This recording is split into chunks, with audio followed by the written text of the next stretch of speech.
In the heart of a blistering afternoon in Doha, Qatar, the air around the Al Rain Industrial Energy Complex buzzed with its usual orchestration of machines, alarms, cooling fans, and the invisible weight of electricity powering half the district.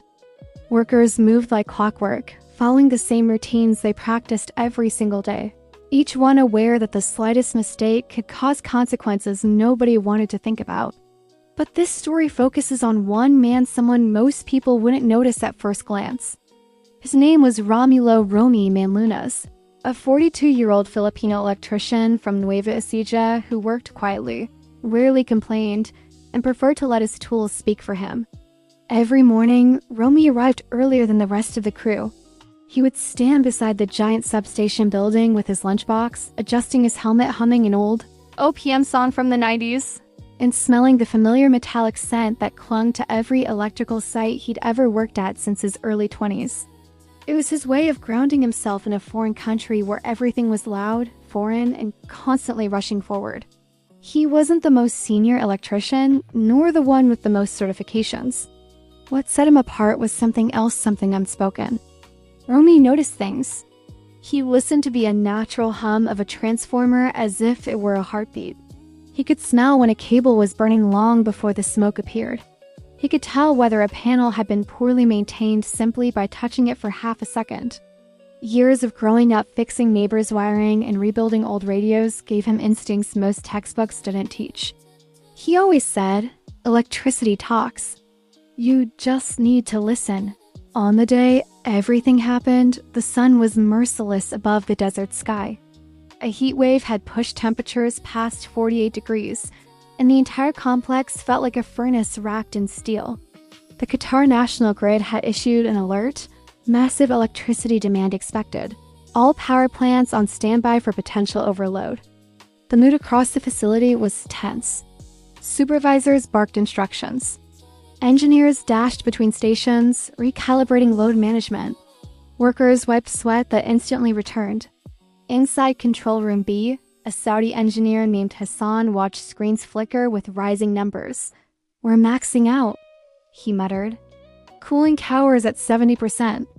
Transformers at 41. If this continues until evening, this will be rough." Romy, who wasn't on shift in that building, overheard the chatter through the radio and chuckled bitterly. Rough was an understatement, but it wasn't the screen readings that worried him. It was the vibration under his boots earlier that morning, too faint for others, but unmistakable to him.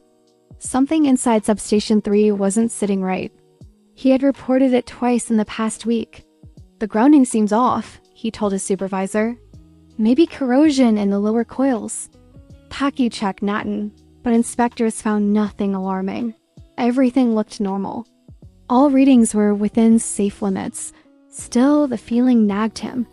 By early afternoon, the heat became brutal, and everyone retreated into whatever shade they could find. But Romy walked towards Substation 3 again, slowly, as if the building itself had called his name. He placed his palm against the wall and felt a temperature spike that shouldn't have been there. It was subtle, but wrong. Inside, a faint, almost imperceptible whine echoed from the main transformer. A sound he had only heard twice in his entire career. A sound that meant danger. He quickly pulled out his portable thermal scanner. The readings on the lower right quadrant flashed bright orange too hot for normal operation. Much too hot. He swallowed hard, realizing what that meant.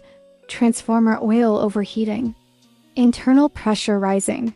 Potential catastrophic rupture. In simpler terms, explosion. He immediately radioed Control Room B. "I need the main load reduced by 15%. Now nah."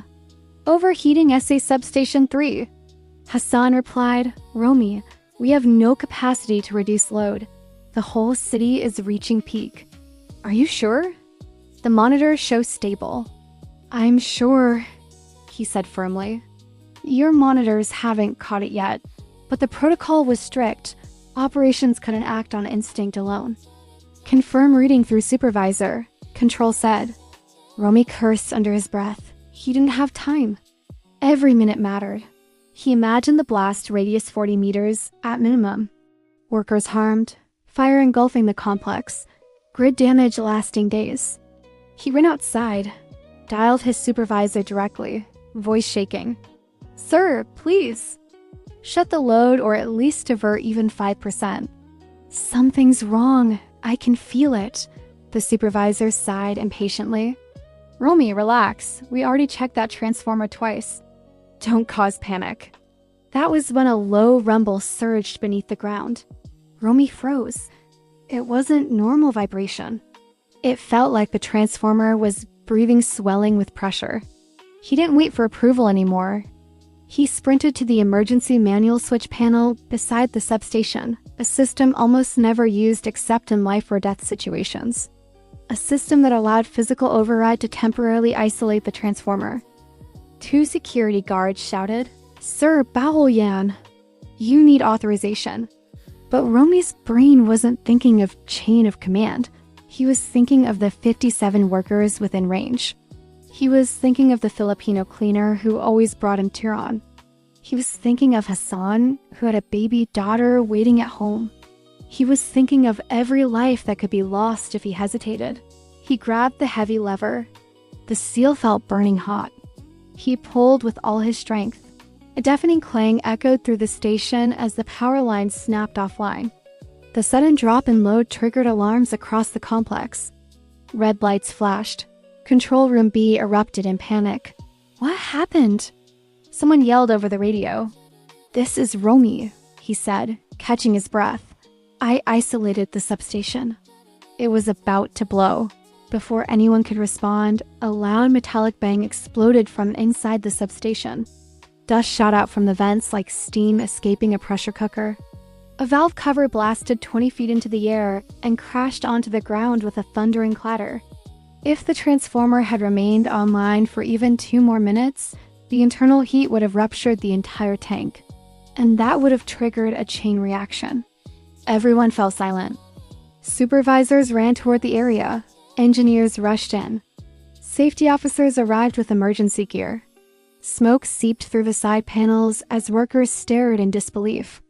It was clear something serious had just been avoided.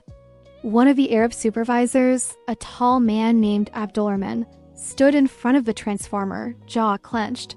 Had this not been isolated? Allahu Akbar. Half of this facility would have been gone. The safety chief asked, "Who shut it down?" Workers pointed at Romy. He stood in the corner, drenched in sweat, shaking slightly from adrenaline, clutching his helmet to his chest. "You?" the chief asked. "Yes, sir," Romy replied quietly. "I heard something strange in the coils. I checked the heat. I knew it wasn't normal." "You did this without clearance?" "Yes, sir." "And why?" "Because clearance would have taken too long." For a moment, the safety chief stared at him with unreadable eyes. Romy braced himself for suspension or worse. After all, he had broken major safety protocol.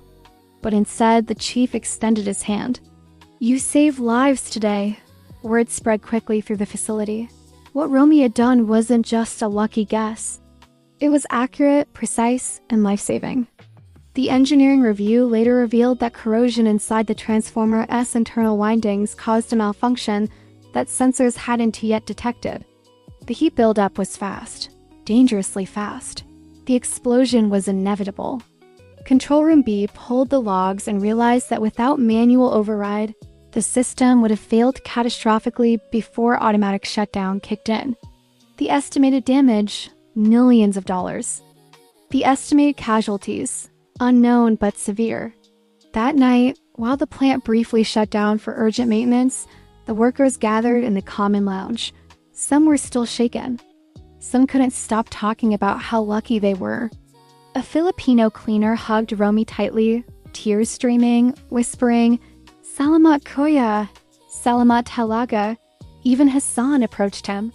"You saved me, brother," he said, gripping Romy's shoulder. "You saved many of us." But Romy just smiled softly. Gawalang and Trabajo, news of the event reached upper management. Within a week, an internal awards ceremony was held. Chairs were arranged in a makeshift hall. The general manager, a stern Qatar official rarely seen by regular workers, called Romy to the stage. "This man," the manager said in front of everyone, did something no manual teaches. Something only instinct, experience, and courage can achieve. Applause erupted. People stood up. A standing ovation for a man who usually stayed invisible. They presented him with a certificate of merit, a monetary reward, and a special commendation for bravery. His supervisor, embarrassed, apologized publicly for not believing his warnings. But what moved Romy the most wasn't the money or the recognition. It was the simple fact that people acknowledged what he saw, what he felt, and why he acted. He called his wife that night. She was cooking dinner in Nueva Ecija. He heard his children laughing in the background. When he told her what happened, she fell silent for a long moment before saying, "I'm proud of you, Mahal. You're amazing." Romy sat on his bunk bed afterward, staring at his calloused hands. He thought about the moment he pulled the lever. He thought about how close it all was. And he wondered if people back home would even believe the story. In the weeks that followed, safety teams revised protocols. Engineers recalibrated sensors. New training modules were built, including one based entirely on Romy's decision that day. The plant soon became known for having the fastest response to overheating incidents, thanks to him. His method, listening, feeling, trusting instinct, became part of official safety culture. Some workers began calling him the Filipino Transformer Whisperer. Others simply called him a hero.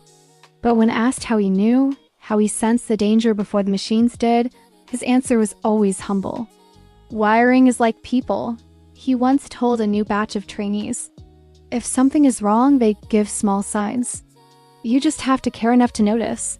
Months later, on a rare day off, he stood outside the plant at sunset, watching the desert horizon glow with orange and gold. Wind brushed across the sand. The power lines stretched endlessly like veins carrying life to the city. He closed his eyes, taking in the quiet hum of electricity. A sound most people ignored. A sound that had saved dozens of lives because he listened. Romy never saw himself as special. He was just an OFW electrician doing his duty. But the day he trusted his instinct over protocols, he prevented one of the biggest industrial disasters in the region. Not because he had the highest rank, not because he had the best tools, not because he was ordered to, but because he cared. And because sometimes heroes are the ones who act when everyone else hesitates. And so the story of Romy Manlunas became part of the unseen history of countless Filipino workers, abroad men and women who save companies, save systems, save lives without expecting recognition. People who get things done because someone has to do it.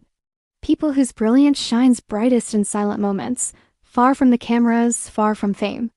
Romy didn't just prevent a power plant explosion. He reminded the world of something simple. Sometimes the greatest skill isn't written in manuals. Sometimes the greatest miracle comes from instinct, heart, and courage, traits that no textbook can teach, but a Filipino heart naturally carries.